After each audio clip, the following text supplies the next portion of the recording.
Inclusive theater, or theater therapy, often aids people with autistic syndrome disorder in developing rule-based accounts of social interactions that surround them in their environment. However, in order to understand how this occurs, one needs to understand where autism comes from. The fourth edition of the Diagnostic and Statistics Manual was overly complex with overlapping symptoms. It stated that the essential features of autistic disorder are the presence of markedly abnormal or impaired development in social interaction and communication and a markedly restricted repertoire of activities and interests. This meant that there were a great deal of similar diagnoses with much overlap. In the Diagnostics and Statistics Manual edition number 5, it was greatly simplified, and it declared that all manifestations of a single disorder with varying degrees of severity in the areas of social communication and restricted/repetitive behaviors consisted of autism. There are two types of communication that one deals with when one has autism. There's the literal verbal spoken communication that consists of the ability to understand spoken and written words, and the ideas and ability to express one's ideas with spoken and written words. And then there's the nonverbal, non-spoken socialization skills. These are always, to one degree or another, delayed or even missing in an individual with autistic spectrum disorder. This means that pragmatic language, which is the ability to be able to use language in a social setting appropriately, is greatly decreased, along with decreased recognition of social norms, body language, symbolic play, and obsessions/understanding of what is and isn't important. Given the variety and varying intensity of symptoms associated with autism spectrum disorder, it is highly likely there is more than one cause or a combination of causes that results in ASD. Regardless of the cause or causes of ASD, it has been agreed that ASD is not a mental illness or a psychologically based disorder, but instead is based in biological occurrences. Most researchers agree that these biological occurrences happen in the central nervous system. However, they disagree on which ways this occurs. One main theory, the mirror neuron simulation theory of autism, has emerged. The simulation theory is combined with evidence from numerous studies regarding the mirror neuron system.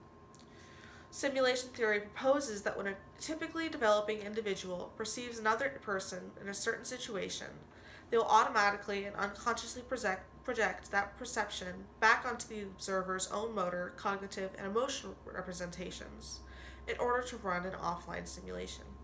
This is accomplished through the use of the mirror neuron system, a system of neurons that allows one to observe and mimic other individuals' behaviors.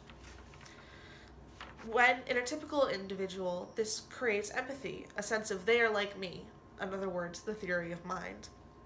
However, with autism, these mirror neurons are either missing or damaged in many cases. This can create the reversal of pronouns so often seen in autistic individuals and the trouble with imitation that they often have. It also creates bad self-other mapping, which means there's little to no simulation of others' behaviors, which means decreased social skills. However, due to most autistic individuals' superior systemizing abilities, they're able to create rule-based accounts of their environments. This includes social skills. This is often done and is very well done in Theater Adventure Program, a theater program for autistic and other disabled individuals located in Brattleboro, Vermont. This program involves process drama, which involves both the teachers and the students collaborating as participants while simultaneously making, performing, and reflecting on an evolving play.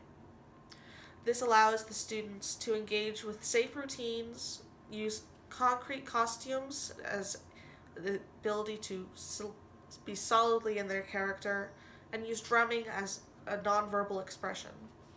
There are three main ways that inclusive theater aids in the development of social skills. The use of projection, such as shadow puppets, written stories, role play, or recording on electronic tablets, allows students of all abilities, and verbal abilities included, to communicate clearly. Secondly, the use of narrative or content and storyline. The students are able to learn the stories of the characters by acting them out. And finally, improvisation with active coaching. This is perhaps the most key method of engaging a student in learning rule-based accounts of their environment. A great example is the rent skit that is often done at Theater Adventure, where a villainous landlord is attempting to take the rent from a young damsel, and a hero comes to save them. You must pay the rent. I can't pay the rent. You must pay the rent. I can't pay the rent. Enters the hero. I'll pay the rent. My hero. This teaches the archetypes of these social interactions, and thus creates a method for the students to look back on in future social interactions.